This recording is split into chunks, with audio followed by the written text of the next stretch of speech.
नमस्कार. आपण शिवनेमधील इंगळे कॉलनी मित्र मंडळाच्या गणेश मंडळापाशी यावेळेस आता आहोत आणि मंडळाचे खजिनदार आणि सदस्य देखील आपल्या बरोबर आहेत.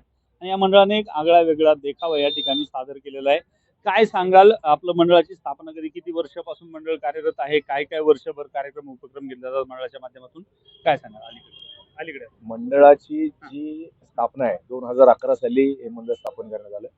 त्या वर्षीपासून आम्ही अनेक सामाजिक उपक्रम तसेच मोठमोठे कार्यक्रम, नितीन बानवडे पाटील असू द्या, तुमचे निवृत्ती महाराज इंदोरीकर असू दे, त्यांचे सगळ्यांचे कीर्तन वगैरे मोठे मोठे कार्यक्रम, पैठणीचा मोठा कार्यक्रम झाला होता.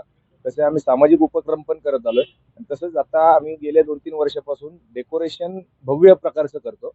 यंदा आपण एक वेगळी संकल्पना असं म्हणून एक डेकोरेशन हे प्लास्टिकचं साकारलेलं आहे. आणि त्यातून आमचा जनतेला असा संदेश द्यायचा होता की जेणेकरून जे कमी मायक्रॉनचे प्लास्टिक असतं ते न वापर करता असं जे मल्टी यूज करता येईल असं प्लास्टिक साधारण वापरलं पाहिजे. आणि गणपतीचं आम्ही मागच्या वर्षी आम्ही जवळजवळ 32 फुटाची स्वामींची मूर्ती साकारलेली होती. तर यंदा आता आम्ही हे केलेलं आहे डेकोरेशन, ते आपल्या समोरच आहे. आता आपण हे जे मटेरियल आहे हे आपण उच्च क्वालिटीचं आणि चांगल्या दर्जाचं वापरलेलं आहे. तर हे जे प्लास्टिक आहे हे रिसायकल होतं.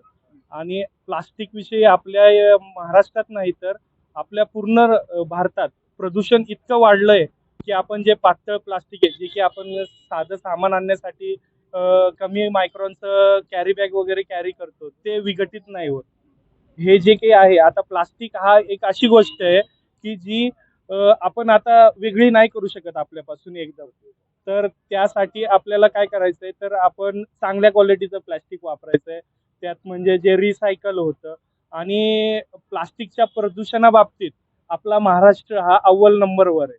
तर आपल्या महाराष्ट्राला आणि आपल्या पुण्यनगरीला आपल्याला ह्या बाप्पापासून एक संदेश पोचवायचा आहे की जे काही आपण प्लास्टिक वापरतोय तर ते चांगल्या दर्जाचं वापरायचं आहे की जे रिसायकल होईल.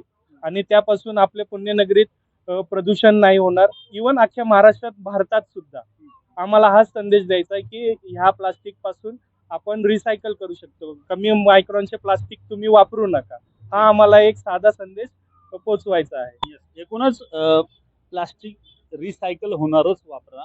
साधं प्लास्टिक वापरून प्रदूषण वाढतंय आणि या प्लास्टिकची किती गंभीर समस्या आहे तुम्ही आम्ही सगळेजण जाणतो. आणि त्यामुळेच या प्लास्टिकचा बाप्पा या ठिकाणी या मंडळाच्या वतीने साकारण्यात आलेला आहे. अशा पद्धतीनं नागरिकांनी या मंडळाच्या संदेशाचा नक्कीच सदुपयोग करून आपल्या प्लास्टिकच्या वापरावर मर्यादा घालणं तितकंच गरजेचं वाटतं.